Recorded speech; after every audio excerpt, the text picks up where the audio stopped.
Bonjour à tous, ravi de vous retrouver aujourd'hui, ravi de vous retrouver sur différentes plateformes en l'occurrence, que ce soit sur Zoom ou sur YouTube. Il faut savoir que cette session qu'on a organisée un peu en se disant, bah tiens, est-ce que le sujet du syndrome de l'imposteur ne serait pas un grand oublié finalement du monde de l'entreprise, parce qu'on peut en entendre parler avec de temps en temps des coachs qui l'évoquent, des patrons qui ne le connaissent pas du tout, en l'occurrence, et on s'est dit qu'on allait essayer de déblayer, en l'occurrence, d'interviewer, en l'occurrence, un des plus sachants en France sur le sujet, parce que Kevin disons-le, a mené une thèse, j'adore le titre, qui était la modestie pathologique, en l'occurrence, pour une meilleure compréhension du syndrome de l'imposteur. Pardon, je lisais mes petites notes.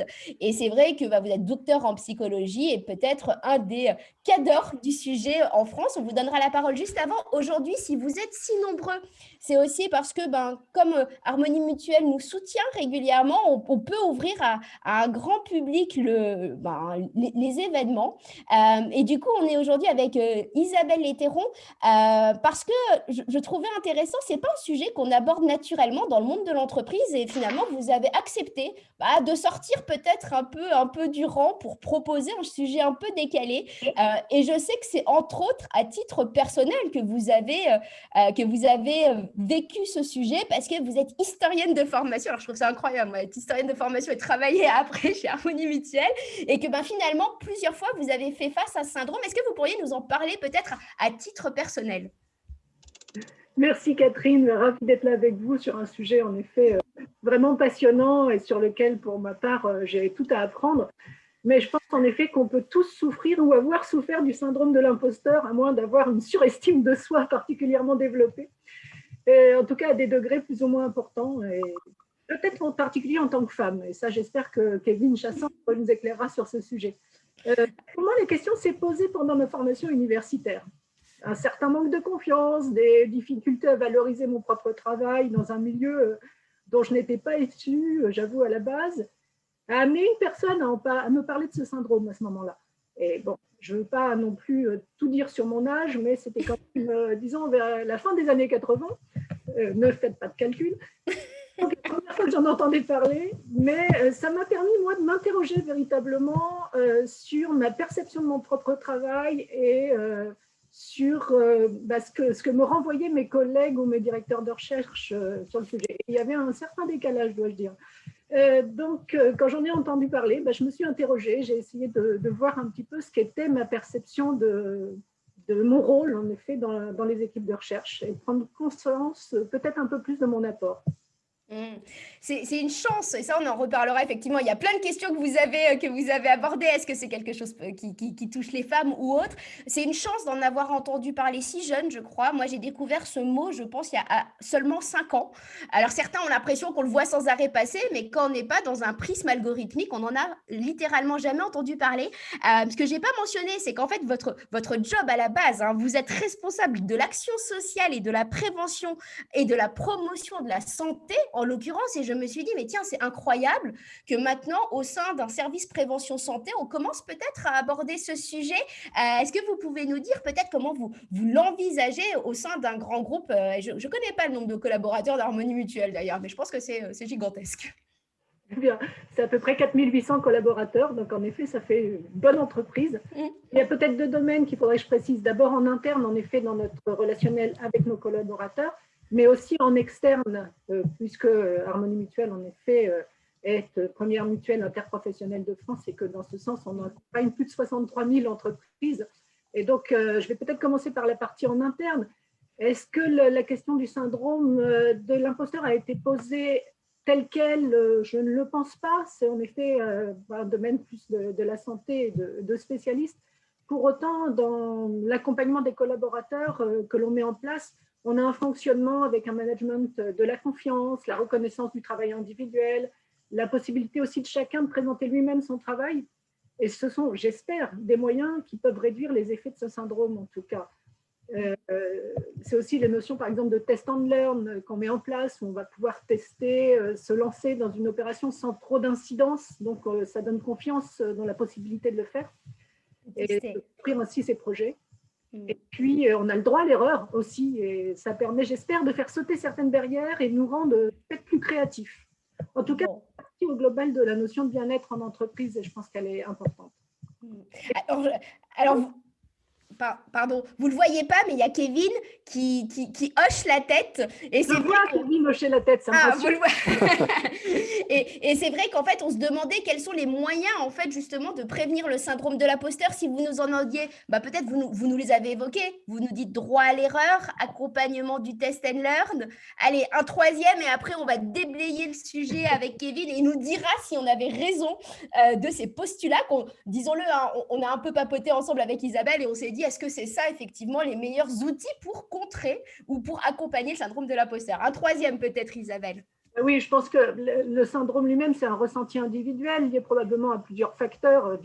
Kevin va nous en parler, mais des éléments d'éducation, de société, des éléments personnels aussi, mais qui, je l'imagine, peut être renforcé par une absence de reconnaissance. Donc, pour moi, c'est vraiment l'attention portée à l'autre, la reconnaissance exprimée, renouvelée, et non pas une simple reconnaissance de fait et renouvelée, qui sont des éléments qui peuvent contrecarrer la mise en place forcément de cette situation. Voilà. Bon. Alors, vous nous donnez l'exemple, on part là-dessus et maintenant, on remercie déjà tous ceux qui sont connectés ici et sur YouTube. Je reconnais quelques adhérents qui sont côté Zoom. Salut Christophe, salut Isabelle. Bonjour à tout le monde. Kevin, on vous donne la parole maintenant. Vous allez nous dire, est-ce que tous nos a priori sur le syndrome de l'imposteur étaient les bons? Est-ce que, Kevin, vous pourriez peut-être nous dire pourquoi vous avez étudié ce sujet, en quelle année vous l'avez fait et est-ce que c'était déjà, entre guillemets, à la mode? Alors, pourquoi j'ai étudié ce sujet? Je dirais que le hasard a fait, comme quoi le hasard fait bien les choses, qu'en première année de master, donc, où j'étais censé trouver un sujet de recherche, je suis tombé donc par hasard sur un article qui parlait du syndrome de l'imposteur. Et c'est vrai que c'est la première fois que j'en entendais parler, donc faites pas le calcul, hein, mais je crois que c'était du coup en 2011. Et en fait, je me suis complètement retrouvé dedans, ce qui fait qu'en me retrouvant dedans, j'avais un enseignant qui m'avait dit à très juste titre qu'on ne choisit pas un sujet de recherche par hasard.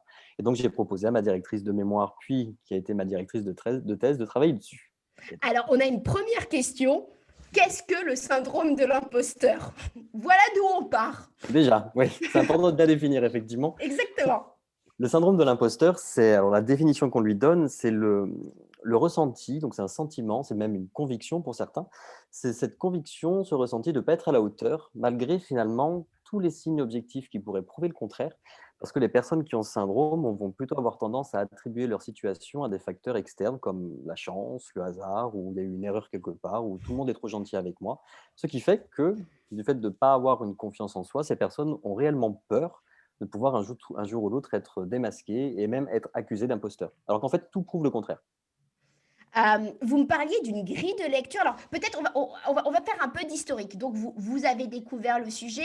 À partir de quand le mot est né et quelles ont été peut-être les premières théories où on s'est dit, on parle de syndrome de l'imposteur. Donc, vous m'avez dit, il ne faut pas dire que c'est une maladie, parce que ce n'est pas une maladie en l'occurrence. À partir de quand ça a été peut-être modélisé? Je ne sais pas si c'est le bon mot. Alors, les premiers écrits, du coup, datent de 1978, donc comme quoi, par rapport à ce que disait Isabelle sur la fin par rapport à ses questionnements au niveau des études, les premiers écrits en 1978 aux États-Unis par les professeurs Clance et Himes. Et du coup, depuis, bon, ça a fait son chemin, il y a plein de recherches en psychologie dessus. Mais les premiers travaux datent de là, du coup, fin des années 70. Vous me dites quand on en avait parlé, vous m'avez dit il y a une grille de lecture du syndrome de l'imposteur. Est-ce que vous pouvez m'évoquer quelle est cette grille? Parce que moi, à un moment donné, je me suis dit, mais tout le monde est atteint du syndrome de l'imposteur. En l'occurrence, j'avais l'impression que c'était évident. Et en fait, non, pas forcément. Est-ce que vous pouvez me donner cette grille de lecture? Alors, du coup, déjà quelques chiffres avant la grille de lecture. Je dirais qu'il y a 20% de la population qui est concernée par le syndrome de l'imposteur. Donc là, on le sait, la première étude du coup dessus date de 89, pareil, aux États-Unis. Donc ça touche quand même un large panel de la population. Et la grille de lecture, du coup, en fait, il y en a plusieurs. Il y a les trois grands piliers finalement qui sont indissociables du syndrome de l'imposteur, qui sont l'impression de tromper son entourage, donc de ne pas être à la hauteur, la mauvaise attribution et la peur d'être démasqué. Sans ces 3 critères, du coup, on ne va pas parler de syndrome de l'imposteur puisque c'est vraiment l'idée du, je me perçois comme un imposteur et je vais être démasqué malgré finalement tous les indices qui vont prouver le contraire. Et après, donc dans les autres grilles de lecture, on va considérer les symptômes finalement qui vont pouvoir être présents dans ce syndrome, ce qui amène finalement ce syndrome à être très hétérogène. En fait, il y a autant de syndromes de l'individu, enfin de l'imposteur que d'individus qui l'expriment. Et donc, il y a 5 grands symptômes. Tout à l'heure, notamment, Isabelle Letteron parlait d'autoriser le droit à l'erreur. Ben, c'est super parce que l'un des symptômes, c'est la peur de l'échec. Et c'est pour ça qu'il y a beaucoup de personnes qui ont ce syndrome qui ne vont pas prendre de risques ou s'investir dans certaines activités. Il y a la peur de la réussite, il y a le cycle de l'imposteur, le dénigrement des compétences. Donc, tout un panel. Une autre grille de lecture, ça va être le questionnaire. Il existe un questionnaire donc validé en langue française qui permet de mesurer justement l'intensité de son syndrome de l'imposteur. Vous nous donnerez le lien? Oui, bien sûr, ouais, tout à fait, oui. Oui, oui. Parce que là, je pense que tout le monde se dit, bon, est-ce que je l'ai, est-ce que je ne l'ai pas, à quel degré peut-être? Et à quel degré en plus, oui, tout à fait. Et après, je dirais qu'il y a, pareil, une autre grille, du coup, qui établit un profil, on va dire, de personnes qui ont ce syndrome, avec voilà, toutes les manifestations anxieuses, les représentations de l'intelligence ou de la performance, certains, justement, je rebondis sur ce que disait aussi Isabelle, certains messages ou apprentissages finalement qu'on a pu apprendre durant l'enfance d'un point de vue personnel, du coup, qui vont pouvoir le favoriser. Et après, donc, il va y avoir tout un tas de contextes extérieurs qui vont pouvoir aussi favoriser l'émergence de ce syndrome. Donc, il y a plusieurs grilles. En fait, c'est assez complexe. Et l'idée, c'est de vraiment trouver pour chaque individu quelle est sa grille. Ok. Alors, les questions, elles pleuvent. Oui, Quelqu'un me demande, est-ce que vous pouvez répéter les 3 piliers que vous oui, bien avez sûr. évoqués? Voilà, on Ouais. va recommencer par ça pour tous ceux qui prennent des notes. Rien que ça, du coup, donc les 3 piliers, en fait, c'est assez simple pour s'en souvenir. Pensez imposteur, IMP. I pour impression de tromper, M pour mauvaise attribution et P pour peur d'être démasqué. Ah, merci pour le moyen Je mémotechnique. vous en prie. Alors, pareil, vous avez évoqué, alors peut-être la question que posait Isabelle, est-ce que les femmes en sont plus, alors, je ne sais pas si on dit atteintes du coup, que les hommes? Est-ce qu'il y a un parallèle établi ou pas? Mm. Donc, est-ce que les femmes expriment davantage le syndrome de l'imposteur que les hommes? Exprime. Euh, Alors, Heu, dans les premiers travaux, dès 1978, les professeurs Clance et Himes, du coup, ont surtout observé l'expression de ce syndrome chez les femmes, puisque, à l'époque, finalement, où on identifiait le syndrome, aux États-Unis, les femmes commençaient à accéder à davantage de postes à responsabilité et c'est vrai qu'elles venaient davantage en consultation pour parler, justement, de ce ressenti d'imposture. Ces 2 chercheuses ont pu néanmoins, dès le début, stipuler que les hommes pouvaient quand même aussi être touchés par ce syndrome. Et en fait, aujourd'hui, toutes les études finalement scientifiques montrent qu'il y a une certaine parité d'expression, que hommes et femmes peuvent être également touchés. C'est vrai par contre que du fait des stéréotypes sociaux et de certains messages sociétaux, les femmes peuvent y être plus sensibles, elles pourraient être plus à risque du coup, mais elles peuvent aussi développer tout un tas de stratégies justement pour éviter que ça s'exprime. Donc les femmes peuvent être plus sensibles, mais après globalement, il y a une certaine parité d'expression. Et peut-être aussi, il y a quelque chose, le fait d'oser le dire, parce qu'on en parlait en préparation, on s'auto-proclame jamais imposteur. Et moi, je me rappelle, j'avais écrit un article sur LinkedIn sur le sujet, le nombre de témoignages d'hommes qui sont venus me dire, mais moi, voilà, j'en suis atteint. Et alors, pareil, je sais pas, ça fait 5 fois que j'ai la même question, donc je vous la pose. Christophe, j'ai vu que tu l'évoquais dans le chat, le lien entre burn-out et syndrome de l'imposteur. Est-ce qu'il y en a un? Est-ce qu'il est établi? Parce que Christophe, enfin, je ne sais pas si vous le voyez, il fait partie des 5 personnes que je vois là-haut, alors je le mentionne. Est-ce qu'il y a un lien qui est absolument établi entre les deux ou pas encore? Oui, oui, oui, il y a plusieurs études qui ont montré le lien entre syndrome de l'imposteur et burn-out. Et ça va s'expliquer par tous les symptômes, justement. Une personne qui a un syndrome de l'imposteur, sa volonté, ça va être de prouver qu'elle est compétente. Et prouver qu'elle est compétente, du coup, que ce soit elle-même ou aux autres, c'est en faire beaucoup à 200%, voire 300. Et c'est vrai qu'il y a un fort risque d'épuisement. Donc, d'où le besoin peut-être des managers de connaître ce syndrome et d'aller le détecter. On a encore une question. Le lien entre syndrome de l'imposteur et hypersensibilité est-il établi? Est-ce que les hypersensibles, ils sont plus, je ne sais pas, soumis en l'occurrence? Alors ça, j'ai pas de connaissance d'études là-dessus. Ok. Mais je dirais d'un point de vue strictement, on va dire, pratique, moi, dans ce que j'observe effectivement auprès des personnes que j'ai en consultation, je dirais que oui, il y a un lien puisque, qui dit hypersensibilité dit émotion forte, qui dit émotion forte dit du coup pensées qui vont dans tous les sens et pensées qui vont dans tous les sens, surtout quand elles sont négatives, ça va être très vite de l'ordre de la remise en question, mais qui va pas être forcément très constructive. Donc je dirais que oui, on peut établir un lien entre les 2. Alors, on a une question aussi, dans le diagnostic et son suivi, qui est capable de diagnostiquer le syndrome de l'imposteur? Est-ce que c'est du rôle du manager, du psy, du psychiatre, de ville, du travail? Est-ce que vous voyez un peu cette thématique émerger? On en parlait tout à l'heure sur la prévention aussi, de tout ce qui est prévention.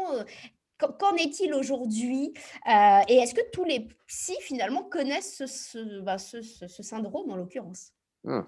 Alors du coup, je parlerai pas forcément de diagnostic du syndrome de l'imposteur puisque bon, comme c'est pas une C'est pas une maladie, maladie, vous me voilà. l'avez dit plusieurs fois déjà. Mais bon, c'est important de pouvoir le répéter. Alors, je dirais plus, on va observer ou faire l'hypothèse de manifestation d'un syndrome de l'imposteur. Je dirais que un manager peut se poser la question effectivement auprès des membres de son équipe, donc l'observer et en parler aussi avec cette personne. Après, c'est plus du coup effectivement un psychologue qui est sensibilisé à la question, qui va pouvoir effectivement vraiment l'identifier, que ce soit par la passation de tests ou l'établissement du profil finalement imposteur entre guillemets de la personne. Et donc, c'est le psychologue qui va pouvoir ensuite utiliser les outils les plus adéquats pour justement aider la personne. Donc, tous les psychologues ne sont pas forcément sensibilisés à la problématique. Après, c'est vrai qu'on en parle quand même de plus en plus. Et même moi, quand j'interviens auprès de confrères, il y a de plus en plus de personnes qui sont intéressées par la thématique et qui connaissent et qui peuvent justement proposer des accompagnements. J'aimais bien cette phrase, je l'avais notée quand on avait échangé ensemble. Ce n'est pas une maladie, c'est plutôt un obstacle à son propre potentiel, Ouais. en l'occurrence. Vous m'aviez évoqué les répercussions finalement quand on est atteint de ce syndrome de l'imposteur. Quelles sont les répercussions dans le quotidien, en l'occurrence? Alors, il y a probablement en termes de carrière, en termes d'effacement. Est-ce que vous pourriez peut-être m'évoquer, vous, ce qui vous fait dire aussi qu'il y a une forte répercussion? Parce que est-ce qu'on peut bien le vivre en fait? Alors, on peut bien le vivre, du coup, en fonction de l'intensité du syndrome. Et c'est vrai que, il y a d'ailleurs certaines études qui ont montré que, bah oui, lorsque le syndrome de l'imposteur est pas trop intense, il y a des effets positifs en termes d'investissement quand même d'humilité, on va dire. Après, les répercussions, plus le syndrome de l'imposteur va être intense et fréquent, plus les répercussions vont pouvoir être négatives et handicapantes finalement pour l'individu, que ce soit en termes de bien-être ou d'expression effectivement de son potentiel. Et les principales répercussions du coup qu'on a pu montrer, c'est tout ce qui va être symptomatologie, anxieuse, dépressive, donc burn-out, on en a parlé. Dans le quotidien, du coup, ça va être, une difficulté à prioriser les tâches, parce que tout va être important finalement pour prouver qu'on est compétent. Ça va être, des difficultés à demander de l'aide aussi, puisque finalement quelqu'un qui demande de l'aide quand on a un syndrome de l'imposteur, bah, c'est quelqu'un qui n'est pas capable. Difficulté à pas oser prendre certains risques, notamment, bah, Isabelle, disait aussi tout à l'heure finalement le test and learn, je crois. Du Oui. coup, on peut faire sur des choses où il y a pas trop de répercussions négatives justement pour, voir qu'on peut le faire. C'est super puisque, voilà, quand on a un syndrome de l'imposteur, on n'ose pas du tout prendre des risques, du peur, bah, des répercussions puisqu'on est persuadé de ne pas être compétent et puis surtout qu'on est persuadé qu'on va être, démasqué. Donc grosso modo, il y a ça. La Hem La procrastination, procrastination. oui, aussi, ouais, tout à fait, qui est, c'est ça qui est intéressant dans le syndrome, c'est qu'il y a un élément et son contraire en fonction de sa problématique. C'est que ce sont des personnes qui peuvent être dans une surpréparation, comme je disais tout à l'heure, être à 200 ou 300. Et il y a l'autre versant où ce sont des personnes qui vont procrastiner et qui vont effectivement, c'est une vraie stratégie d'auto-sabotage, qui vont, qui vont potentiellement se mettre en échec et finalement valider d'une certaine façon qu'elles sont imposteurs. Donc il y a ça aussi. Il y a la difficulté à, recevoir les compliments. Ça, c'est, on va dire la voie royale du syndrome de l'imposteur. Du moment où on a des difficultés à recevoir un compliment ou à s'attribuer ses réussites, on peut très vite, finalement, se considérer comme quelqu'un qui n'est pas à sa place. Et du coup, c'est déjà pas mal là, je pense, en termes de répercussions. Oui, ça fait une jolie liste, Oui. mais c'est incroyable parce que quand vous les évoquez, je me dis, mais ça me parle tellement, mais tant pour moi que pour les équipes en Oui. l'occurrence. Nassima nous demande, est-ce que les psychologues doivent être certifiés? Finalement, comment on sait qu'un psychologue et de fait les managers, en fait, est-ce que demain va y avoir des formations de sensibilisation aux managers à ce sujet-là? Parce que, bah voilà, il y a l'imaginaire collectif et si on est biaisé, on a l'impression de le voir passer sans arrêt, mais derrière, comment est-ce qu'on y répond aussi? Alors, de base, un psychologue, du coup, il a un diplôme, donc n'importe quel psychologue, du coup, peut être en mesure d'accompagner une personne qui a un syndrome de l'imposteur lorsqu'elle s'y connaît. On ne peut pas savoir tout de suite si la personne est sensibilisée à sa problématique, c'est au fur et à mesure des rendez-vous, je dirais. Et puis, même si le psychologue ou la psychologue n'a pas connaissance tout de suite de cette thématique, tout psychologue, du coup, est dans un processus d'auto-formation aussi, et donc va pouvoir se renseigner, que ce soit dans la littérature ou auprès de collègues, pour avoir les informations et aider justement son patient. Euh, Ça, c'était le premier versant de la question. J'ai oublié le deuxième, qui était oui, C'était la les sensibilisation. managers, ouais. Ouais. Euh, alors, je ne sais pas comment ça se passe au niveau de l'entreprise à l'heure actuelle. Comme on en parle quand même de plus en plus du syndrome de l'imposteur, ce serait bien qu'il y ait effectivement des différents moyens de sensibiliser à cette problématique auprès des managers, des patrons, mais de tout à chacun en fait, puisque quand on sait que ça existe, que ce soit en tant que manager, patron ou salarié tout court, ben, on peut plus facilement en parler. Et le fait d'en parler même permet d'atténuer ce ressenti puisque l'une des caractéristiques finalement des personnes qui ont ce syndrome de l'imposteur, c'est de garder ce ressenti complètement clandestin, complètement secret. Et le fait de le garder secret, finalement, va l'entretenir. Donc, Mm. qu'on soit sensibilisé et qu'on en parle autour de soi, c'est super. Et que les managers, du coup, qui sont sensibilisés à cette problématique, incarnent un modèle, justement, en disant que, bah oui, on a le droit de douter, on a le droit de faire des erreurs, on a le droit de se considérer imposteur de temps en temps, mais c'est pas parce qu'on se considère comme tel qu'on l'est vraiment. Vous m'aviez évoqué justement dans les solutions le fait de le Mmh. verbaliser. Oui. Et alors j'ai une double question, il faut que j'arrête mes doubles questions, hein. Allez-y. Mais ma double question, c'est est-ce que on peut avoir des phases imposteurs? Est-ce que au cours de la vie, on peut se sentir plus ou moins compétent ou incompétent en l'occurrence? Ça, c'est ma première question. Et la deuxième, c'est est-ce qu'on guérit du syndrome de l'imposteur un jour? Alors, du coup, c'est vrai que on va dire qu'il y a 2 types de syndrome de l'imposteur. Celui qui va être plutôt transitoire, donc qui va être là dans certaines grandes périodes de vie, notamment les phases de transition. Quand on passe d'un domaine étudiant, par exemple, à professionnel ou dans son domaine professionnel, finalement, quand on change de poste ou quand on change d'emploi, ce genre de choses, toute phase de grand changement peut être sujette à l'émergence d'un syndrome de l'imposteur. Et c'est vrai que c'est par phase, en fait. Du coup, puisque le deuxième type de syndrome de l'imposteur, c'est celui qui va être là de manière permanente, mais c'est toujours pareil, ça va s'exprimer à différents degrés en fonction des expériences de vie. Des fois où il va avoir tendance à s'atténuer, d'autres fois où il va s'exacerber en fonction du stress ressenti. Ce qui fait que, bah, le bon côté, c'est que quand il s'exprime moins, ça veut dire qu'on peut, en tant qu'être humain, envisager l'idée que, bah, il est possible d'avoir un autre point de vue. Dans la mesure où c'est pas parce que des fois je me considère imposteur que ça veut dire que je le suis réellement, puisqu'il y a plein de fois où je peux ne pas me considérer comme tel. Donc ça appuie vraiment l'idée que c'est un ressenti et pas un fait. Ça, c'est Mmh. super important quand on a bien identifié qu'on a un syndrome de l'imposteur, c'est, pouvoir commencer à prendre du recul en se disant: «Mais en fait, j'ai un syndrome de l'imposteur, ça déforme certains faits, c'est un ressenti, c'est pas un fait». Et du coup, avec ça, on peut l'atténuer de plus en plus, petit à petit, même si, et ça, on le sait, depuis pas mal de temps, c'est Valérie Young aux États-Unis qui, travaille beaucoup dessus. On se débarrasse jamais vraiment de ces ressentis d'imposture, donc c'est important de l'accepter, de, faire avec, mais en même temps d'utiliser les outils adéquats quand on observe que le syndrome de l'imposteur réémerge et s'intensifie. Alors j'ai une question, est-ce que ça vient enfin, j'ai une question, c'est toutes les questions, c'est plus moi, hein, je les lis. On me dit et par rapport au complexe d'infériorité, en l'occurrence, est-ce que ça vient chercher un complexe d'infériorité? Et finalement, est-ce que le syndrome de l'imposteur peut être dépendant des autres, en fait? Est-ce que, si je me retrouve dans une équipe, dans un couple, dans un environnement familial, amical, un peu plus, brillant, par exemple, ou plus toxique, est-ce que je peux développer un syndrome de l'imposteur à cause des autres? Alors, bonne remarque. Déjà, je dirais premier point par rapport au complexe d'infériorité, indéniablement, il y a un lien. Plus je vais me considérer inférieur, plus effectivement, je vais avoir tendance à, qui dit inférieur, c'est pas à la hauteur et par rapport aux autres ou autres, je pourrais donc très vite risquer un jour d'être démasqué. Ensuite, oui, par rapport à l'environnement dans lequel je suis, dans lequel j'ai pu évoluer et puis ensuite dans lequel je suis à l'heure actuelle, effectivement, l'entourage peut, influencer l'émergence du syndrome de l'imposteur. Si je suis dans un environnement, par exemple, ultra compétitif, tourné sur la performance, de la concurrence, où on est plus chacun pour soi, donc on va avoir un sentiment d'isolement, ça effectivement, avec cette notion de compétence, enfin, Alors, cette notion de compétition et de devoir toujours être à la hauteur du fait du stress ressenti, c'est pareil, la voie royale du syndrome de l'imposteur.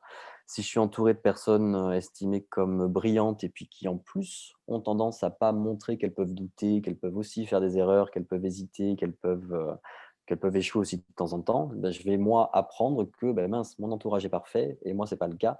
Et du coup, je vais me considérer aussi comme pas forcément à ma place et pas légitime. Pareil, si je suis dans un environnement qui va dénigrer mes compétences ou mes réussites, ben, moi en face, bah, petit à petit, je vais intégrer ce message et finalement pas considérer à sa juste mesure, finalement, mes compétences et tout ce que j'ai pu réaliser. Donc l'environnement, effectivement, on est indissociable de l'environnement dans lequel on est, donc oui, ça va pouvoir effectivement influencer l'émergence de ces ressentis. Mmh. Vous me disiez pareil en préparation qu'il y a une confusion entre imposteur et imparfait. J'en parlais pour la préparation d'une émission avec Flavie Flamand, semaine prochaine, je crois, et je lui disais: il faut montrer sa vulnérabilité» et il me disait: «Mais non, c'est difficile de montrer sa vulnérabilité». Donc question, je suis collaborateur, je suis salarié, je suis manager, je suis patron, je suis RH. Est-ce que je dois exprimer ce syndrome de l'imposteur ou est-ce qu'on peut me faire couler parce qu'on va me sentir faible? Quelle est la recommandation que vous pouvez faire peut-être aux patients qui viennent dans votre cabinet pour justement essayer de surpasser cette éteinte presque de son propre Ouais. potentiel? C'est une excellente question puisque, c'est vrai que parler de son syndrome de l'imposteur, donc c'est une excellente façon de l'atténuer, mais en même temps, effectivement, ça veut dire se montrer vulnérable et je pense que la première chose qui est importante de travailler, c'est déjà de changer sa représentation de la vulnérabilité. Ce qui va nous bloquer sur le fait d'en parler et d'être vulnérable, c'est le fait de percevoir la vulnérabilité comme une faiblesse. Sauf que de base, au niveau scientifique, la vulnérabilité, c'est une force. Quand on l'accepte, c'est la voie royale de l'innovation, du changement et de la créativité. Et c'est justement le fait de ne pas accepter sa vulnérabilité et de la considérer comme faiblesse qu'elle va amener des aspects négatifs, du type perfectionnisme, surcontrôle ou anesthésie émotionnelle. Donc non, c'est pas être faible que d'être vulnérable. Au contraire, c'est être fort, c'est être un modèle juste humain. Et c'est être humain, donc c'est être imparfait. Vous disiez tout à l'heure, effectivement, dans le syndrome de l'imposteur, on confond imposteur et imparfait. Tout le monde est imparfait, même si certaines personnes montrent le contraire. Donc ça veut dire que tout le monde est vulnérable. Bah, ça veut dire que d'un côté, du coup, tout le monde est faible, si j'ai cette idée que la vulnérabilité est une faiblesse. Mais en parler, justement, ça montre aussi qu'il est possible de faire autrement. Et donc, se montrer vulnérable, c'est aussi positif et ça favorise, du coup, un système de soutien plutôt que Mmh. de concurrence, qui n'est pas mal, je trouve, dans le monde actuel, d'être plus Mmh. soutenant. Alors, on a une question. J'ai au moins deux collaboratrices que je dois très, très régulièrement rassurer, mais y a-t-il une meilleure manière d'agir avec ces personnes? Moi, je n'ai que de l'écoute et le dialogue à leur proposer. Qu'est-ce que vous comptez? Alors là, c'est dans le cadre professionnel, mais Ouais. j'imagine qu'on peut aussi, dans son cadre amical, amoureux et autres, avoir cette même question. Qu'est-ce que vous conseillez à l'entourage, en fait, de faire? Mmh. Déjà, ça fait 2 fois effectivement que vous faites le lien, c'est super parce que le syndrome de l'imposteur, il est pas que dans le domaine professionnel. Ça, c'est indéniable, hein, on peut le retrouver dans la famille, dans le contexte social ou autre, donc c'est très bien de pouvoir le dire. Après, comment on aide une personne du coup qui a un syndrome de l'imposteur au-delà de la thérapie? Alors, bah, l'écoute déjà et le soutien, c'est essentiel. C'est important d'être empathique puisque c'est vrai que si je vais contre le ressenti de la personne, bah, finalement la personne en face, elle aura plus envie d'en parler puisque, enfin, moi, le premier, si j'exprime mes sentiments d'imposture à quelqu'un et que l'autre me dit «Mais non, tu as pas à avoir ce type de ressenti», je me sens pas compris. Et après, l'idée, c'est d'amener finalement la personne à une sorte de questionnement socratique, en fait. Quelles sont les preuves que tu es réellement un imposteur? Quelles pourraient être les preuves du contraire aussi? Si tu es là, est-ce que c'est vraiment que grâce à la chance ou au hasard? Est-ce qu'il n'y a pas d'autres, justement, explications possibles? Et puis le fait que tu sois toujours là aussi, malgré tout, est-ce qu'il n'y a pas d'autres aussi explications possibles? C'est, Donc, montrer les forces de la personne, c'est ça. la faire amener à accepter ses propres talents, en C'est ça, l'occurrence. exactement et s'autoriser justement à pouvoir les identifier, les accepter, se les approprier, en fait. S'autoriser justement à se dire, «Oui, j'ai des compétences, mais c'est pas parce que je me le dis que Mmh, je suis forcément prétentieuse ou orgueilleuse». Donc il y a mmh, une grande différence entre avoir confiance en soi et être une personne prétentieuse. mmh. Donc l'idée, c'est vraiment pas forcément conseiller la personne, mais l'amener finalement à lui permettre d'adopter un point de vue différent, plus nuancé, juste pour commencer. Et ensuite adopter d'autres stratégies, je dirais comportementales, hein, au-delà de la procrastination ou du travail frénétique, il y a d'autres stratégies pour réussir et, heu, et du coup, ce serait nettement plus efficace. Mmh. Alors, il y a aussi un paradoxe parce que plus on monte les échelons dans une entreprise ou plus on réussit, en l'occurrence, plus on se sent imposteur. C'est aussi une sorte de presque de schizophrénie dans laquelle on peut rentrer. Et on a une question qui dit, est-ce que la peur de réussir, ça fait partie du syndrome de l'imposteur? Est-ce que c'est pas quand on réussit, il faut se responsabiliser, aller porter une sorte de réussite? Est-ce que ça rentre là-dedans Ouais, finalement? ouais, ouais. C'est un symptôme, justement, parmi les 5, la peur et la culpabilité par rapport à la réussite. La peur parce que, bah oui, plus je réussis, plus je vais avoir des responsabilités et plus je réussis, plus je me dis que les autres vont attendre de moi de continuer à réussir. Donc en fait, du coup, ça amène aussi la peur de l'échec. Et plus je réussis, plus, le risque pour moi d'être sur le devant de la scène et de montrer mes lacunes est important.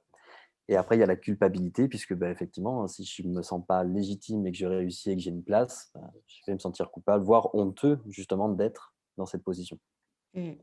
Alors, on nous demande, mais bon, je pense que on peut pas répondre en 2 minutes, mais comment rompre ce cercle vicieux du syndrome de l'imposteur, le dépasser, entre guillemets, le combattre? En fait, on ne sait même pas les mots qu'on doit employer. Si vous aviez peut-être un, deux, trois clés Ouais. pour les trois premières clés, parce que ça, voilà, j'espère que les 600 personnes suite à ce webinaire se diront, bon, bah maintenant, c'est bon, plus de problème. Mais je pense qu'il y a quand même un cheminement, effectivement. Mmh.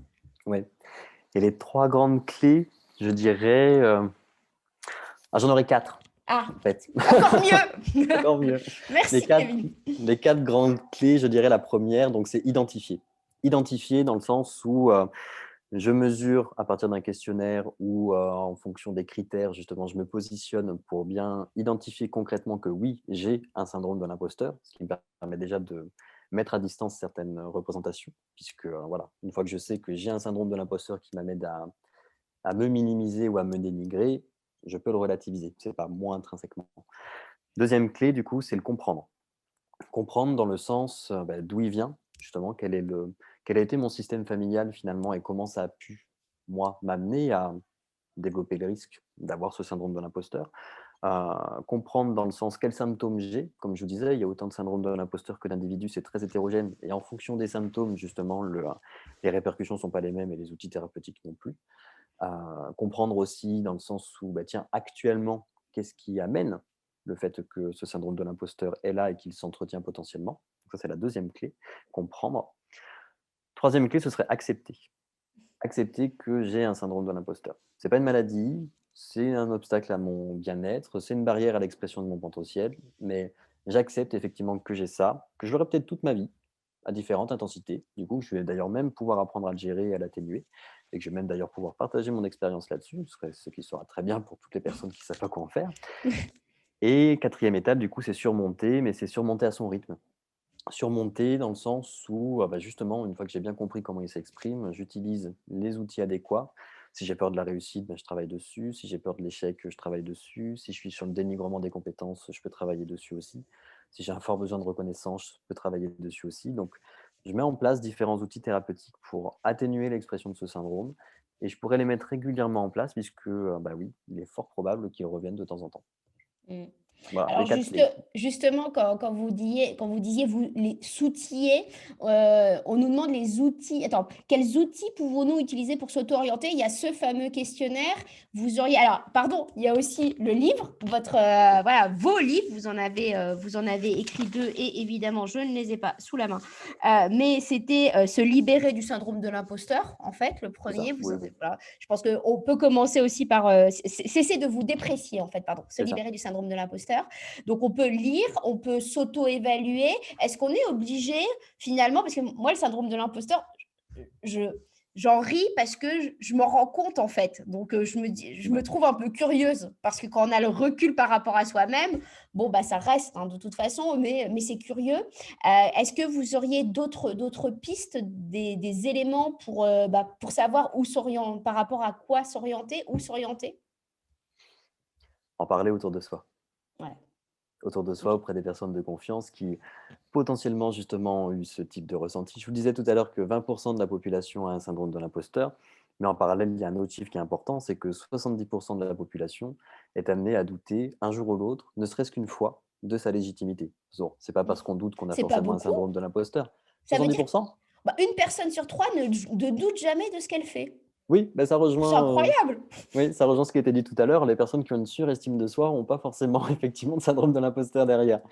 Mais du coup, ça rejoint juste l'idée de, c'est important d'en parler puisqu'en fait, tout le monde autour de soi, enfin, pas tout le monde, visiblement, 70%, 70% de mon entourage a pu douter lui aussi et 20% de mon entourage a un syndrome de l'imposteur. Donc, si j'en parle, ça me permet justement d'être écouté, d'être compris, d'être entendu.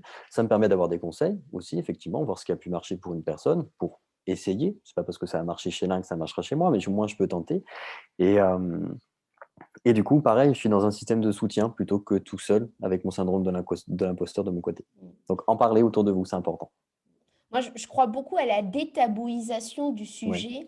Et d'ailleurs, il y a même des campagnes qui se lancent sur J'assume ma psy, etc., etc. tout à Parce que fait. on a découvert, en l'occurrence, que les gens qui voient des psys n'osent pas forcément en parler, n'osent pas forcément le dire. Il y a un tabou, du coup, un manque probablement d'aiguillage en interne. Alors, on a une question un peu touchy, mais je pense qu'il faut oser la poser. Alors, je ne sais pas si c'est moi ou vous qui aurez la réponse, mais en entreprise, même si c'est identifié, le syndrome est exploité au détriment des personnes atteintes au profit de la rentabilité de l'entreprise. Qu'en pensez-vous?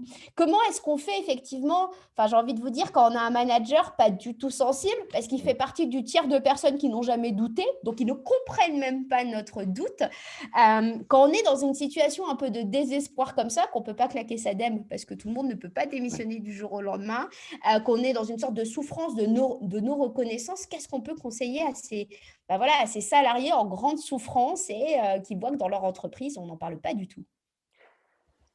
Je dirais que là, du coup, ce qui va être important de faire, c'est de développer ses capacités d'affirmation de soi. Dans le sens où je peux être effectivement dans un environnement professionnel qui va peut-être exploiter effectivement mes ressources, surtout si j'ai un syndrome de l'imposteur. Je vais jamais dire non, je vais jamais demander d'aide. Donc finalement, pour une entreprise, ça peut être génial. C'est quelqu'un qui s'investit à 200%, c'est super, il dit rien.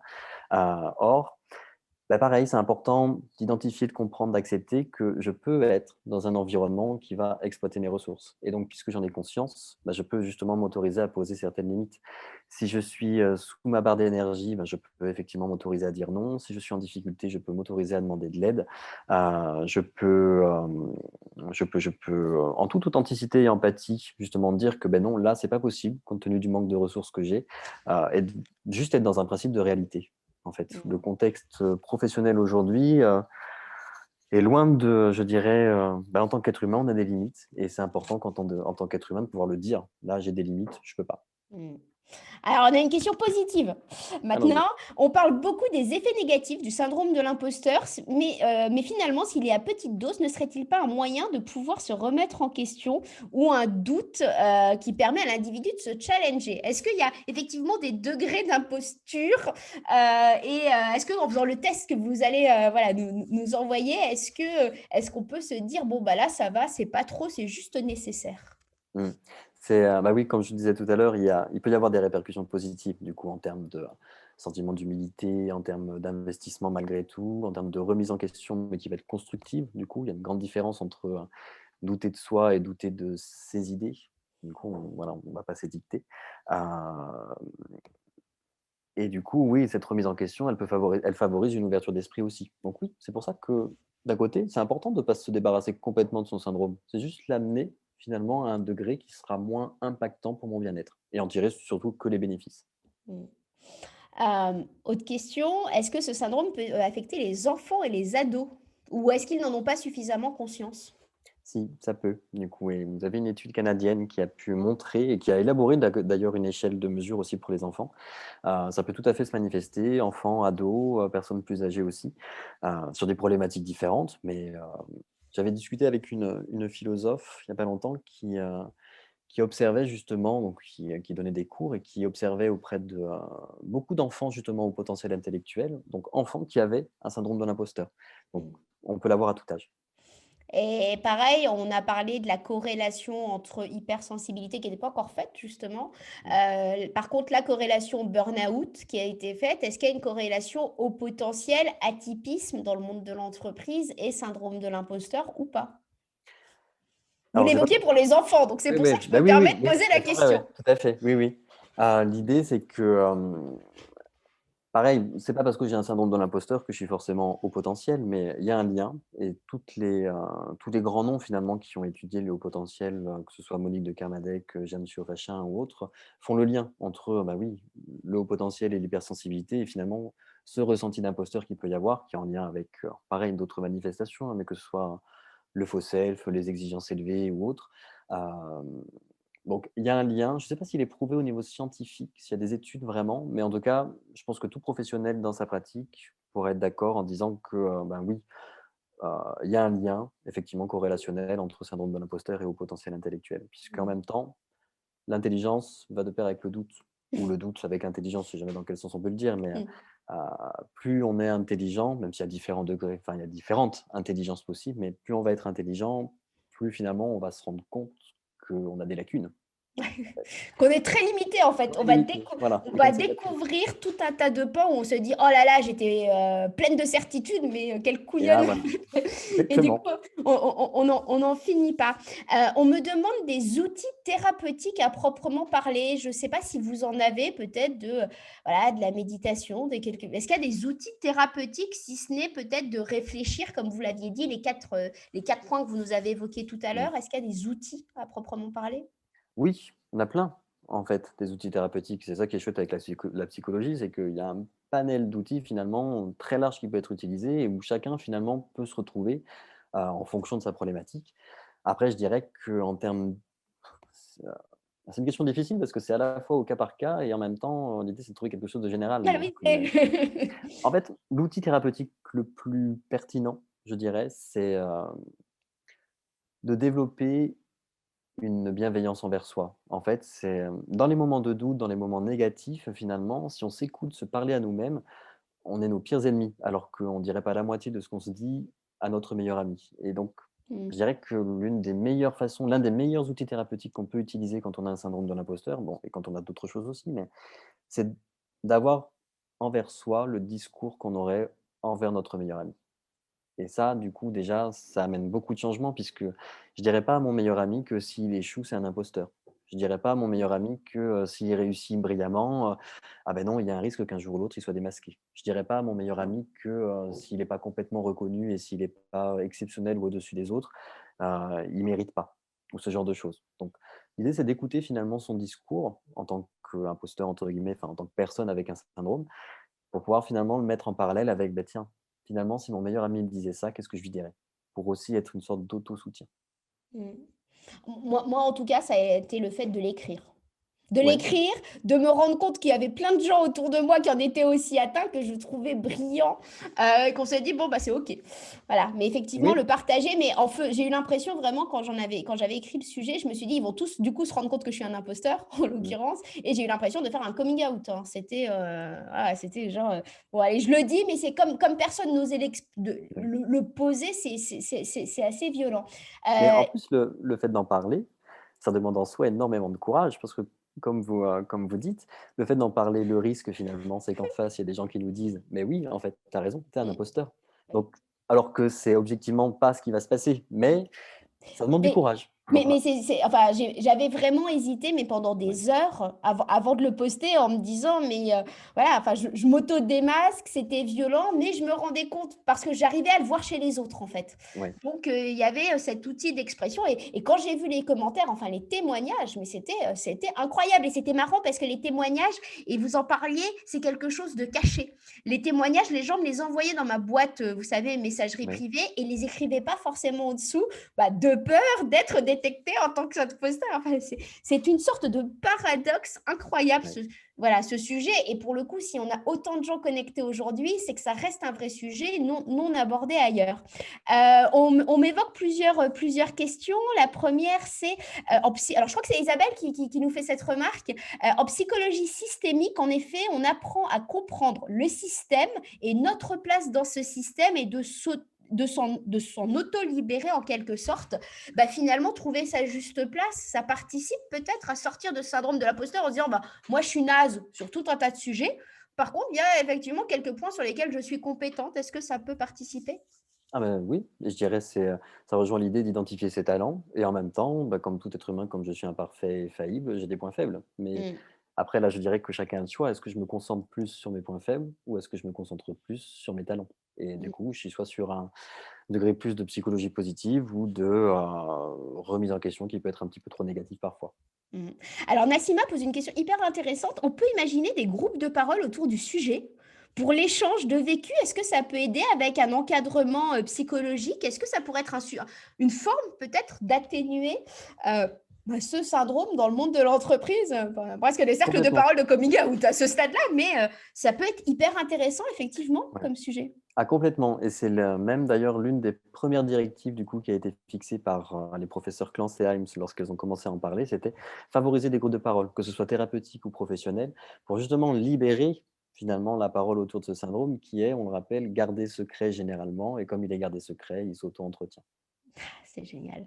Isabelle pose une question pareil, hyper intéressante. Avez-vous remarqué que les gens atteints de ce syndrome se reconnaissent et se retrouvent entre eux? Parce que j'ai un peu l'impression que c'est ça en fait, hein. Bah, je pense oui, par rapport justement aux manifestations qui sont visibles du type, rejeter les compliments ou être dans la procrastination ou, en fonction du discours. Du coup, oui, je pense que certaines personnes peuvent se reconnaître, oui. C'est marrant. Question un peu technique, factuelle. J'ai du management américain. Comment se traduit symptôme de l'imposteur en anglais? Impostor phenomenon. Voilà, vous avez la réponse. Pour tous ceux Voilà. qui veulent rerouter ça en interne, quelqu'un qui disait, bah oui, je suis d'accord en fait avec Christy, ça permet de montrer, de faire monter les personnes en compétences. L'histoire de petits groupes, elle dit, je parle de petits groupes idéalement en face à face, chose que j'ai expérimentée pour la parentalité. Le fait que chacun vienne exprimer son histoire. Pardon, je continue le fil directeur. Tiens, intéressant. Existe-t-il un lien entre pervers narcissique et syndrome de l'imposteur? Est-ce que les pervers narcissiques détectent ceux atteints du syndrome de l'imposteur ou pas? Ouh! C'est un gros Ah, morceau. on a des questions qui viennent de toutes parts et j'ai encore 30 nouveaux messages que j'ai pas lus, hein, Ouais. donc Ben, pareil, là, je dirais que je suis pas sûr qu'il y ait alors pareil, je ne suis pas sûr du tout qu'il y ait d'études scientifiques dessus. Par contre, ça rejoint une discussion qu'on avait eue avec ma directrice de thèse il y a pas très longtemps, où finalement on s'était questionné là-dessus, mais on était plus parti sur le registre, comment dire? Qui dit alors je vais faire quelque chose d'assez vague et puis après je pourrais spécifier, mais c'était qui dit haut potentiel intellectuel dit potentiellement donc syndrome de l'imposteur et il se trouve que le haut potentiel intellectuel, c'est la proie royale du pervers narcissique dans la mesure où ils sont sur 2 cartes mentales différentes, complètement différentes et que d'un côté, il y a une forte empathie et hypersensibilité et que de l'autre, il y a, tout le contraire. Donc je dirais que syndrome de l'imposteur, ça veut dire doute de soi, sentiment d'illégitimité. Je pense que oui, c'est une proie facile pour le pervers narcissique qui va justement aller, accentuer et renforcer tous ces questionnements et amener pas mal de cercles vicieux. Donc le propre du pervers narcissique, c'est d'identifier les failles chez un individu et d'aller vraiment dedans pour détruire l'autre. Donc oui, c'est un risque, effectivement, quand on a un syndrome de l'imposteur, qu'un pervers narcissique utilise cette, remise en question à de mauvaises fins, malheureusement. Mmh. Je parcours encore toutes les questions. On me demande, hein, plein de fois des outils pour Ouais, outrepasser, mais les outils pour outrepasser, on donne des clés de lecture. Il y a pas de j'imagine, de baguette magique en l'occurrence. Quand quelqu'un vient vous voir pour ce ouais, sujet-là, ça dure combien de temps? Comment ça se passe? Comment on identifie? Parce que je pense qu'il y a plein de gens qui sont jamais allés voir un psy, la peur du psy en l'occurrence. ouais. On arrive en disant, ben, je veux gagner confiance en moi ou alors comment je sors de ce truc-là parce que on m'évoquait tout à l'heure le plafond de verre. Parce que ben, finalement, je me rends compte que je ne vais pas au bout de moi-même. Comment ça se passe quand on vient voir un psy? C'est pour peut-être un peu Oui. décomplexer tout à chacun, parce que moi, je trouve qu'un travail psy, c'est incroyablement enrichissant, en fait. Mais je comprends que d'autres voient ça comme je suis malade, en fait. Oui et je pense que c'est l'un des stéréotypes qui bloque le plus pour aller, consulter un psychologue, ou l'idée de, si je consulte, c'est que je vais demander de l'aide et pareil, la représentation stéréotypée qu'on a derrière, c'est que si je demande de l'aide, je suis faible. Donc, aller voir un psychologue ou une psychologue, enfin un praticien de santé, qu'importe, heu, c'est pas faire preuve de faiblesse, au contraire, c'est faire preuve de force puisque ça veut dire que j'ai identifié certaines limites, certains blocages et que je souhaite justement les dépasser. et avancer. C'est du coup apprendre à se connaître, tant en termes de points forts que de points faibles, et c'est apprendre du coup à favoriser surtout ses points forts que ses points faibles. Et du coup, l'idée d'un praticien de santé tel qu'un psychologue ou d'autres, hein, mais c'est vraiment l'idée de, collaborer. C'est une collaboration en fait, d'aller, justement, alors, je dirais plus être accompagné par un psychologue, c'est collaborer pour que chacun, finalement, avec son bagage de connaissances, d'un côté, le psychologue a un bagage de connaissances scientifiques, et de l'autre, la personne a un bagage de connaissances de l'ordre de son vécu, de l'expérience. Et ces deux visions, finalement, vont se confronter. Parfois, elles sont en réel décalage, hein, entre le scientifique et le vécu de chacun. Et c'est de trouver une façon de faire coïncider tout ça, en fait, et de chacun fait preuve d'ouverture d'esprit, justement, pour remettre en question certaines croyances pour aller plus vers les éléments scientifiques. Donc on collabore, on y va chacun à son rythme et l'objectif étant un mieux-être de manière générale. Donc on n'est pas fou quand on va voir un psy, c'est au contraire, c'est parce qu'on a envie d'aller bien. J'adore le propos d'Isabelle. Rencontrer un psy demande du courage et encore plus quand on prend le risque de se rencontrer soi-même. Tout à fait, Je trouve excellent, oui, ça, c'est exactement ça, oui. c'est une sublime phrase. Qu'est-ce que je voulais... alors, on me pose la question, est-ce que finalement, dans les outils thérapeutiques, l'hypnose, la sophrologie, la méditation peuvent être un levier ou pas? Ouais, tout à fait. Dans la mesure où, alors moi je connais plus la méditation, l'hypnose je connais pas trop, mais l'hypnose on va agir sur des choses inconscientes je crois, donc c'est plutôt intéressant, justement pour passer toutes les défenses finalement qui peuvent être mises en place par l'individu. La méditation, c'est super intéressant dans la mesure où le principe de la méditation, c'est de favoriser l'instant présent et de pas s'accrocher à cette pensée automatique. Donc c'est super intéressant par rapport à la problématique du syndrome de l'imposteur, puisque j'ai une pensée automatique qui va me dire: «Je suis un imposteur», bah, je m'y accroche pas. Je laisse passer. Du coup, je lâche prise, c'est ça le principe, et être sur l'instant présent plutôt que dans l'avenir avec l'anxiété ou dans le passé avec la tristesse. Et la sophrologie, super, puisque c'est aussi apprendre à, être avec soi-même à l'instant T. En plus, il me semble qu'il y a quand même une visée de détente, du coup, derrière, et du coup, c'est vrai que quand on est plus détendu, bah, quand on ressent une émotion négative, on va plutôt avoir tendance à avoir une vision assez tunnel des choses et du coup de ne pas avoir tout le champ des possibles dans une situation et on va avoir un champ d'interprétation assez restreint. Donc si je me détends avec la sophrologie, mon champ de vision est plus large et du coup mon répertoire de comportement aussi. Donc c'est super intéressant ces 3 techniques. En cabinet, vous voyez tout genre de personnalités où il y a des secteurs où finalement on est plus ou moins atteint, il y a des métiers.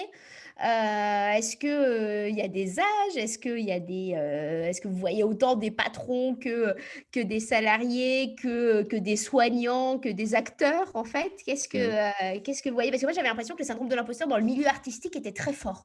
Parce on se dit Mmh. qu'on est pareil que l'autre et puis on comprend pas pourquoi on a forcément ce succès. Et j'ai rencontré beaucoup de chanteurs, beaucoup d'artistes, Ouais. mais limite, ils étaient mondialement connus, et puis tu avais juste envie de leur faire un câlin en disant: «Mais non, enfin, non, c'est que tu as du talent. Oui, les autres en ont aussi, mais toi aussi, tu en as.» Et oui, et ce sont peut-être des talents différents, mais la différence ne signifie pas, comment dire? La différence, elle est pas négative. C'est pas parce que c'est différent qu'il y a pas de talent derrière. Et c'est vrai qu'il y a des grands noms, hein, dans le domaine artistique, que ce soit Emma Watson, Kate Winslet, Omar Sy ou Maya Angelou aussi, l'écrivaine. Il y a plein de Oui, personnes très connues effectivement qui ont exprimé, c'est chouette qu'elles l'expriment, qui ont un ouais. syndrome de l'imposteur. Meryl Streep aussi, je crois d'ailleurs. Mmh. Et alors, comme là, ce sont des personnes connues, le fait qu'elles en parlent, ben, on le sait davantage.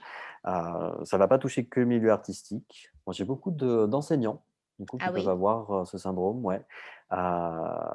Des, ah, des salariés comme des, personnes, plus haut placées finalement dans la hiérarchie. Je peux avoir des auto-entrepreneurs aussi, puisque comme ils Mmh. sont, indépendants et parfois avec un profond sentiment d'isolement, peuvent justement avoir ce type de ressenti. Hem Et du coup, ouais, ça touche, et puis il y a plusieurs études aussi qui ont montré que ça touchait finalement différents types de professions et différents champs d'activité. Mmh. Alors, on a une question qui est hyper intéressante, mais pareil, hein, je ne sais pas si vous allez pouvoir y répondre, mais Oui. je l'ouvre à tout le monde parce que ça va probablement faire avancer le sujet. Enfin, c'est Nassima qui demande, est-ce que le manager de demain doit être psychologue ou avoir un psychologue au travail éthiquement est-ce envisageable? Parce que c'est vrai qu'à un moment donné, comme c'est du parcours personnel, enfin, tout à l'heure, quelqu'un évoquait le fait de la réassurance en permanence, mais Ouais. on n'est pas tous câblés pour faire ça, en fait. On n'est pas outillés, en plus, on ne sait pas faire, c'est pas notre métier. Et oui, oui, je comprends. Alors, je ne veux pas prêcher pour ma paroisse, mais c'est vrai que le fait qu'il y ait un psychologue dans n'importe quelle structure, c'est, à mon sens, intéressant, ne serait-ce que pour aider l'individu en tant qu'individu à dépasser ses blocages et à comprendre son mode de fonctionnement, pour aider à, Isabelle disait ça aussi tout à l'heure, pour comprendre le système et finalement bien identifier la place de l'individu dans le système, puis comment le système finalement fonctionne, à accompagner le changement, plein de choses justement comme ça qui sont où la psychologie a amené énormément d'apports scientifiques, mais qui sont finalement malheureusement méconnus d'autres champs de disciplines professionnelles ou même d'ailleurs familiales ou sociales. Donc pour moi, le psychologue, il aurait sa place partout, mais parce qu'il est, parce qu'il amène plein de choses du coup. Ouais, Donc et c'est une découverte de soi-même. Je trouve vraiment. oui, ça, ouais. Je pense que Nassima, qui c'est qui a fait je ne sais plus qui a dit la phrase. Je pense qu'on va la noter parce que C'est je crois que Isabelle, je c'est. crois. Je sais plus, mais je crois que c'est très très intéressant. Est-ce que alors je vois Christophe qui se détend.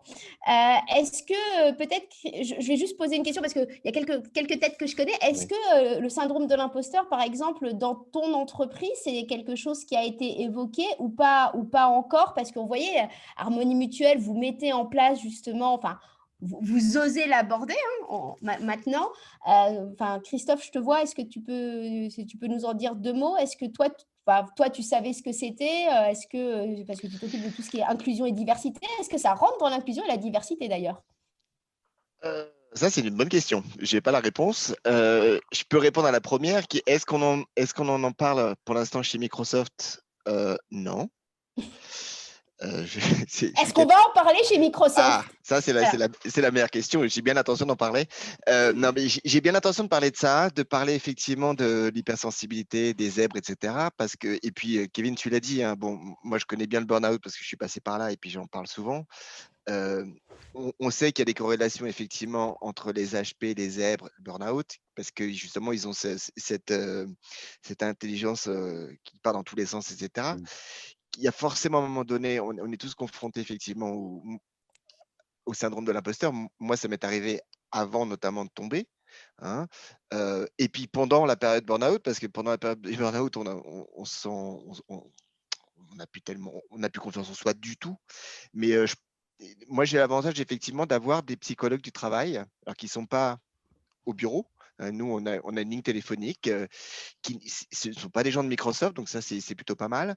On appelle, c'est complètement anonyme. Et puis, c'est même une plateforme qui n'est pas dédiée à Microsoft. Donc, on donne son prénom, point. Donc moi, je sais que j'en ai parlé facilement avec eux, mais c'est des sujets que moi, je souhaite aborder, ouais, parce que pour moi, tout est. Là, j'ai parlé des zèbres, entre guillemets, hein, des HP, etc., du burn-out et du syndrome de l'imposteur. Pour moi, tout est corrélé. Euh, il n'y a pas d'études réelles encore, par exemple, sur la corrélation entre les HP et le burn-out, mais on sait que les gens qui ont une intelligence en arborescence comme ça, qui part dans tous les sens, à un moment donné, bah, ils se retrouvent brûlés parce qu'ils ne sont pas en adéquation avec les autres. Et certainement qu'à un moment donné, ils se retrouvent voilà, avec cette notion de syndrome de l'imposteur. Voilà, je ne peux pas en dire plus, mais moi, j'ai bien l'intention d'aborder le sujet. Donc, Kevin, je te contacte. Hein, et puis, si tu veux faire une intervention chez nous, comme je l'ai fait avec Catherine plusieurs fois, ce sera avec plaisir parce que c'est des sujets, surtout aujourd'hui. Hein, moi, je sais, par exemple, c'est probablement le cas d'autres personnes ici, mais on arrive encore à recruter des gens en ce moment sans les voir physiquement. Hein, évidemment, moi chez Microsoft, c'est déjà le cas. Résultat des courses, mais il y a certainement des personnes qui peut-être qui n'ont pas forcément une super confiance en elles-mêmes, qui ne voient pas leurs managers et leurs équipes physiquement aujourd'hui, et peut-être ils sont dans cette situation hein, parce que ils ont personne pour les rassurer, ils ont personne pour confirmer leurs compétences, etc. Donc, je pense que ouais, c'est un vrai sujet à aborder en entreprise. Donc, Kevin, je reviens vers toi, c'est promis. Super. Euh, qui- Christophe, c'est très bonne remarque du fait de l'isolement général là. C'est d'autant plus important effectivement de parler de ses doutes, je pense. Vous pensez que ça va être de plus en plus marqué, ce syndrome de l'imposteur? Alors, je ne sais pas si on voit une tendance, Kevin, en ce moment ou pas encore? Je dirais que si on considère et si on sait aujourd'hui au niveau scientifique que l'environnement de compétition, la pression de la réussite, le fait que les réussites rapides, donc le fait que les choses aillent vite, sont des choses effectivement qui peuvent alimenter le syndrome de l'imposteur, bah, je dirais qu'au niveau sociétal, on continue à être comme ça. Dans un environnement hyper compétitif et de concurrence, les choses vont très vite. Et en plus, on n'a pas le droit d'être faible, entre guillemets, hein, le faible, ou on n'a pas le droit tout simplement d'être imparfait. Donc, je dirais que oui, je dirais qu'on irait dans une tendance où le syndrome de l'imposteur pourrait avoir tendance à davantage s'exprimer. Mais si en parallèle, on en parle davantage, c'est bon. Bah, c'est tout l'enjeu de cette session. Isabelle, peut-être un retour. Est-ce que Kevin a confirmé ou non confirmé nos sessions, notre petit échange qu'on avait eu avant? Vous avez le micro coupé, Isabelle. Ah, votre micro est coupé. Ah, votre micro est coupé. Ah, c'est bon. Voilà, le micro est coupé, en effet. Ben, merci d'abord, Kevin, pour toute cette présentation qui apporte vraiment beaucoup d'informations, une perception beaucoup plus subtile que celle que je pouvais avoir. Et ça m'évoque vraiment des choses qu'on a pu rencontrer, peut-être moins en interne, mais je rejoins Christophe sur l'importance d'en parler et sur l'importance aussi de former nos managers à avoir une visibilité sur ces questions. Moi, ça m'évoque dans l'accompagnement qu'on peut faire auprès des entreprises, puisqu'on a un programme de soutien des entrepreneurs et en particulier des entrepreneurs en difficulté. Et on a eu un cas, mais qui est symptomatique de tout ce que tu disais, et c'était vraiment passionnant de le voir. On a eu un entrepreneur qui ne reconnaissait pas les recommandations que ses clients faisaient et qui pensait toujours qu'ils avaient commis une erreur en le choisissant lui et qui était dans le doute jusqu'à la présentation de son projet d'accompagnement et jusqu'à vraiment le rendu de son travail, et qu'il l'a évoqué lors d'un acte de prévention qui n'était pas lié à ça, mais comme on s'associe à des intervenants, des consultants qui ont ces compétences-là, on a pu identifier, en tout cas, sentir en effet que ça pouvait être ce syndrome-là et l'évoquer avec lui. Et j'espère que ça a pu l'aider en effet à progresser dans sa manière de recevoir en tout cas, les recommandations et les félicitations de ses clients et d'accepter aussi ce syndrome chez lui. Non, franchement, merci beaucoup. Avec plaisir.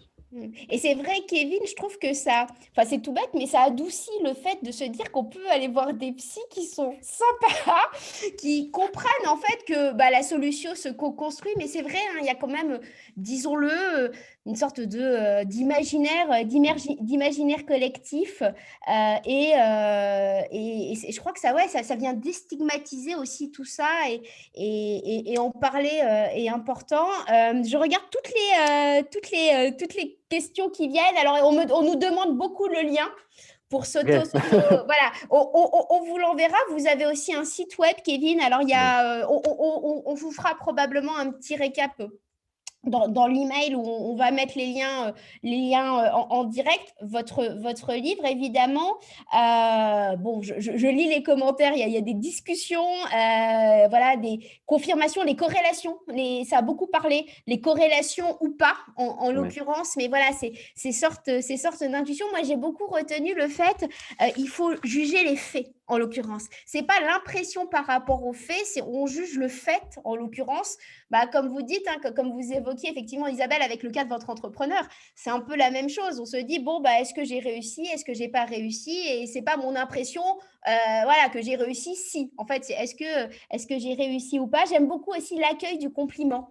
Je sais que c'est quelque chose, à titre perso, c'est hyper complexe, en l'occurrence, mais je ne savais même pas que ça venait chercher de cette corrélation. Alison a marqué votre psy, c'est psychosteur, c'est ça? C'est ça, contraction de psychologue et imposteur. Ah, ça, j'adore. On vous met les livres qui sont sortis chez Duno. Alors, vous les achetez où vous voulez. Hein. Nous, on recommande les librairies, mais on comprend qu'on n'ait pas forcément une librairie sous la main. On vous remercie beaucoup sur Kevin, hein, dans les témoignages. Merci pour cette, pour cette discussion qui m'en a appris beaucoup sur moi. Je peux cocher la case identifier. Me reste plus qu'à comprendre. Voilà. On va mettre aussi votre lien LinkedIn pour vous suivre. Moi, ce que je disais à Kevin, c'est qu'il faut absolument qu'il publie de plus en plus d'articles, tout simplement pour aller montrer que c'est un sujet, en l'occurrence, et on connaît le poids d'un algorithme. Moi, j'ai l'impression que tout le monde connaît, d'autres se disent qu'ils n'ont jamais entendu parler, mais c'est vrai qu'il y a 5 ans, je ne connaissais pas. Je fais pas comme Isabelle, personne ne m'avait posé le mot.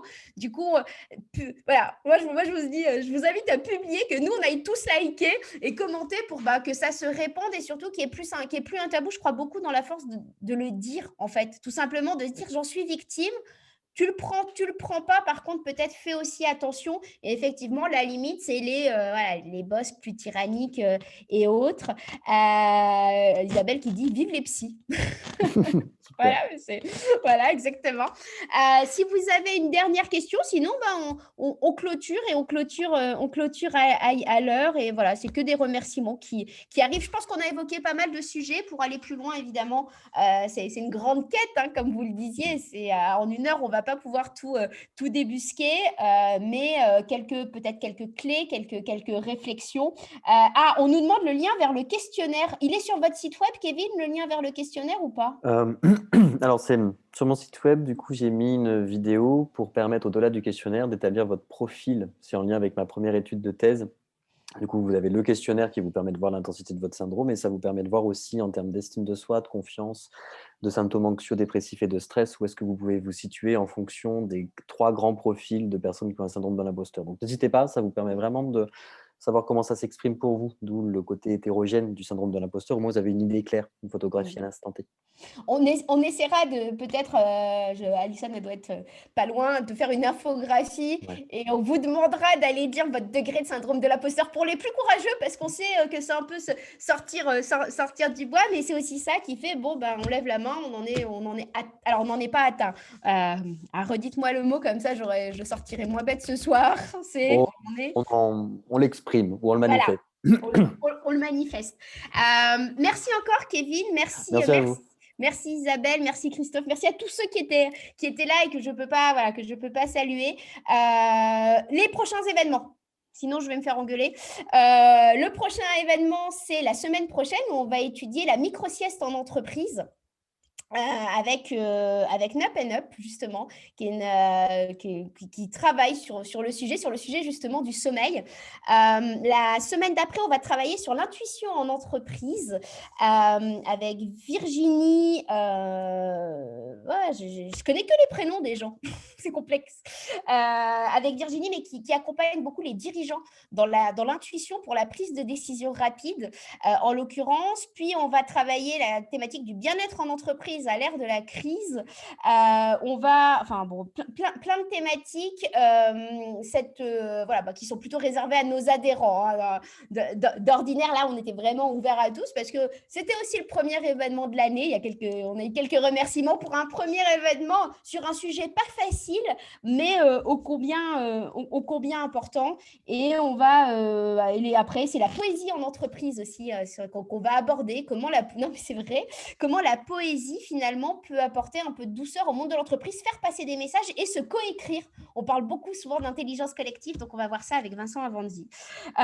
Et puis, un programme qui s'étoffe de jour en jour et de semaine en semaine. On nous demande si les thématiques seront diffusées sur LinkedIn. Oui, probablement les thématiques jusqu'à peu près la mi-avril, même début mai. On va aussi travailler le sujet de l'holacratie, en l'occurrence, qui est un mode de gouvernance des entreprises avec le patron de Énergie et Nostalgie en Belgique, qui est quelqu'un d'incroyable. Mais ça lui parlerait tellement, ce sujet aussi.